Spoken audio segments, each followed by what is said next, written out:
Armin Šakić, TNT radio u Travniku izabrao je da kroz ličnost jednog čovjeka govori o humanosti na djelu. Govoriti o humanosti, a ne spomenuti Sabahudina Hadžalića je prosto nemoguće. Svoju humanost i ovaj put je pokazao uz pomoć svojih prijatelja u svijetu. Obezbijedio je sredstva za liječenje malog Sameda Lepira iz Travnika koji boluje od leukemije. A kako je to sve teklo, pitali smo našeg sagovornika Sabahudina Hadžalića. Njegovom ocu kad je došao do mene prije neka 3 mjeseca, ja sam rekao ne mogu ti ništa obećati, ali pokušat ću kontaktirati svoje prijatelje širom svijeta i vidjeti šta možemo uraditi da bi se izliječio mali Samed od stravične bolesti leukemije. I naravno, malo po malo ostvario sam kontakte sa prijateljima preko bare, abroad, što bi rekli Englezi, odnosno Amerikanci, iz Amerike, cijenjena Judith Mann, zatim sa gospodinom François Schengenom iz Luksemburga i ispostavilo se da bismo ipak bolje pomogli, više pomogli Samedu ako bio bliže Bosni.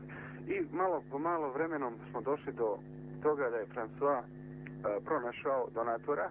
To je asocijacija za pomoć djecu koja boluju od raka iz Luksemburga i onda istovremeno ostvaruje kontakte sa luksemburškom vladom da bi 13.2.